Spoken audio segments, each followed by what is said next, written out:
नमस्कार, आप देख रहे हैं एटीएन न्यूज एक्सप्रेस और मैं हूं आपके साथ मानवी ठाकुर। शुरुआत करते हैं आज की खास खबरों से। मुजफ्फरपुर के अहियापुर थाना क्षेत्र के शेखपुर ढांव से मुंहबोले मामा ने ट्रैवल एजेंसी संचालक राजीव कुमार के बेटे 12 वर्षीय रॉकी का अपहरण कर लिया। फिर पिता को कॉल कर 30 लाख रुपए की फिरौती मांगी गई। रुपए नहीं देने पर बच्चे की हत्या की धमकी दी गई। अपहरणकर्ताओं ने कहा कि अगर पुलिस को सूचना दी तब भी रॉकी की हत्या कर दी जाएगी। रैंसम मनी का फौरन इंतजाम करने को कहा गया। राजीव ने काफी सोच विचार के बाद अहियापुर थाना में शिकायत दर्ज कराई। मामला एसएसपी जयंत कांत तक पहुंचा। तब उन्होंने मामले को गंभीरता से लेते हुए 15 सदस्यीय टीम गठित की। इसका नेतृत्व टाउन डीएसपी रामनरेश पासवान कर रहे थे। टीम ने जिस नंबर से कॉल आया था उसका लोकेशन निकाला। अपहरणकर्ताओं का लोकेशन नेपाल बॉर्डर के आसपास मिला, लेकिन फिरौती की रकम गायघाट में लेकर आने को कहा गया। इससे पुलिस कंफ्यूज हुई। तब एसएसपी ने 3 अलग अलग टीमें बनाई। एक टीम नेपाल तो दूसरी गायघाट और एक छपरा इलाके में कैंप करने लगी। अपहरणकर्ताओं के मोबाइल का लोकेशन बार बार बदल रहा था। पुलिस जब इस लोकेशन पर पहुंचती तो मोबाइल स्विच ऑफ हो जाता। इससे पुलिस की परेशानी और बढ़ने लगी। शुक्रवार शाम को अपहरणकर्ताओं ने राजीव को कॉल किया, गायघाट में फिरौती की रकम लेकर आने को कहा, लेकिन 8 बजे जब राजीव ने दोबारा उस नंबर पर कॉल किया तो मोबाइल स्विच ऑफ था। फिर रात को कॉल कर छपरा आने को कहा। इसी दौरान पुलिस को अपहरणकर्ता का लोकेशन छपरा में मिला। वहां पहले से एक टीम मुस्तैद थी। एसएसपी के निर्देश पर टीम ने छपरा रेलवे स्टेशन के समीप घेराबंदी कर ली। राजीव फिरौती की रकम में से 8 लाख रुपए लेकर वहां पहुंचे। जैसे ही अपहरणकर्ता रुपए लेने आया, विशेष टीम ने उसे दबोच लिया। उसकी निशानदेही पर बच्चे को वहीं से सकुशल बरामद किया गया है। रैंसम मनी भी मिल गई है। आरोपियों की पहचान सिवान जिले के लकड़ी नवीनगंज के सरोज कुमार और गोपालगंज महुआ के रवि कुमार के रूप में हुई है। सरोज मुंहबोला मामा बताया गया है। पीड़ित राजीव ने बताया कि आरोपी सरोज उनकी साला विजय का दोस्त है। पहले विजय के साथ वो घर पर अक्सर आता रहता था। इससे उसकी पहचान हो गई थी। 2018 में उनके साले विजय की मौत हो गई थी। फिर भी सरोज कभी कभी उनके घर आता जाता रहता था। रॉकी से वो काफी घुल मिल गया था। वो उसे मामा बुलाता था। सरोज भी उसे सगे भांजे की तरह प्यार करता था। उसके लिए कभी चॉकलेट तो कभी गिफ्ट्स लेकर आता था। लेकिन हमें क्या पता था कि उसकी नीयत में खोट है। वो बस सही मौके की तलाश में था। राजीव ने बताया कि 10 मई की शाम को सरोज ने रॉकी को कॉल कर बाहर दुकान पर आने के लिए कहा। रॉकी जब वहां गया तो उसने घुमाने ले जाने की बात कहकर उसे गाड़ी में बैठा लिया और चला गया। जब वो काफी देर घर नहीं पहुंचा तो खोजबीन करने लगे, लेकिन उसका कहीं अता पता नहीं चल पाया। रात को अहियापुर थाना में जाकर शिकायत की। इसके कुछ देर बाद सरोज का कॉल आया कि रॉकी का किडनैप कर लिया गया है। फिरौती में 30 लाख रुपए चाहिए। ये सुनते ही राजीव समेत पूरा परिवार दहशत में आ गया। अपहरणकर्ता ने पुलिस पूछताछ में बताया कि अहियापुर से रॉकी को अगवा करने के बाद नेपाल बॉर्डर पर लाकर ले गए थे। रॉकी को तब तक अंदाजा नहीं था कि उसका अपहरण हुआ है। वह मामा के साथ मजे लेकर घूम रहा था।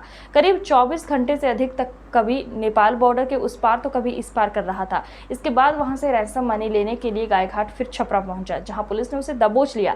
एसएसपी ने बताया कि रुपए लेने के बाद भी ये लोग बच्चे की हत्या कर देते या गायब करने की फिराक में थे। अपहरणकर्ताओं ने कहा कि रॉकी ने उसे पहचान लिया था। अगर उसे छोड़ देते तो वो सब कुछ सच सच बता देता। वे दोनों पकड़े जाते। इसी बात को छुपाने के लिए रुपए लेने के बाद उसकी हत्या करने की प्लानिंग की गई थी। एसएसपी ने कहा कि टीम के सभी सदस्यों ने बेहतरीन कार्य किया है। इसके लिए सभी को सम्मानित किया जाएगा। एक लड़का था, इसको 10 तारीख को उठा करके ले गया 5:10 पर टेम्पल से। उसके बाद हम लोग 7 बजे से देखे कि बच्चा नहीं आया घर पे। हम लोग खोजना स्टार्ट करते, ठीक ना। कब ले गए?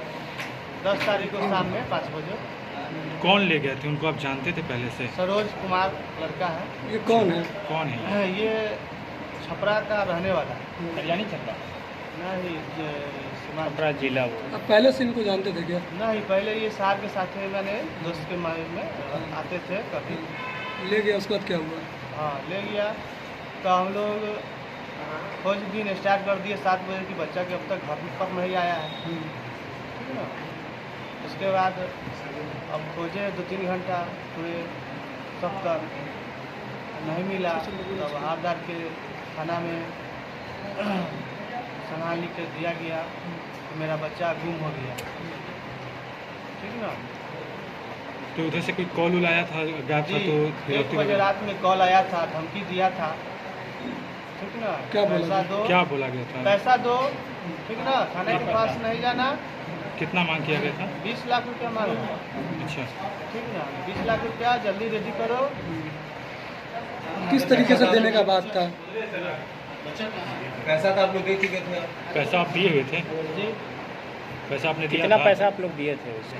जी हम लोग देने की भीड़ में गए थे कि मैंने कहाँ पे पैसा बुलाया? पुलिस को इन्फॉर्मेशन मिली कि एक व्यक्ति जिनका 12 वर्षीय बच्चा जिसको एक अन्य व्यक्ति ने जो कि उनके था उसने उसे किडनैप कर लिया है और किडनैपिंग के बाद में जो है उससे 30 लाख रुपए की लगातार रैंसम कॉल की मांग की जा रही थी। इस मामले में डीएसपी टाउन, डीएसपी प्रोबेशनर और डीआईयू टीम के सदस्यों के साथ में 15 सदस्यीय टीम बनाई गई जिसने लगातार इस मामले में काम किया।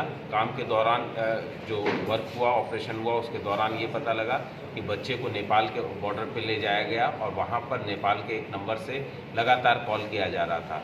इसमें टीम ने फिर जो है डिवाइड होकर के अन्य लोकेशंस पे छापेमारी की और छापेमारी के पश्चात में बच्चे को कल बीती रात के 2:30 बजे सकुशल फिरौती के 8 लाख रुपए के साथ में छपरा रेलवे स्टेशन से बरामद किया गया। इस प्रकार पुलिस ने लगातार 36 घंटे तक पुलिस की टीम ने काम करते हुए बच्चे की सकुशल वापसी की। कितनी मांगी गई थी सर रमजान? 30 लाख रुपए की रैंसम कॉल थी और जो क्रिमिनल्स हैं उनको इनके जो बच्चे हैं उनके फादर और पेरेंट्स की आर्थिक स्थिति के बारे में पता था और ये एक ज़मीन की खरीद फरोख्त कर रहे थे जिससे इन लोगों को इन्फॉर्मेशन मिली कि लगभग इसके पास में पैसे हो सकते हैं इनके पास में। इसी आधार पर उससे 30 लाख रुपए की रैंसम कॉल की डिमांड करी और उसके बाद में जो है 10 लाख रुपए रैंसम कॉल 8 लाख रुपए रैंसम कॉल के साथ में बच्चे को पुलिस ने बरामद किया। कहाँ से सर बरामदगी हुई है? पुलिस की एक टीम जो है 3 जगह पे लगातार वर्क कर रही थी। एक टीम नेपाल बॉर्डर पे कर रही थी, दूसरी टीम डीएसपी टाउन के नेतृत्व में गायघाट के एरिया में जहां पर रैंसम कॉल दी जानी थी वहां कर रही थी। वहां पर रैंसम कॉल दी गई और उसके बाद में उस क्रिमिनल्स का पीछा किया गया। पीछा करने के बाद के दौरान ये पता लगा कि छपरा रेलवे स्टेशन पे बच्चे को ले जाया गया है और उसको वहाँ से गायब कर देने की इन लोगों की साजिश थी जो बाद में इन्होंने कन्फेस भी किया है। आज की खबरों में बस इतना ही। देखते रहिए ATN न्यूज़ एक्सप्रेस। नमस्कार।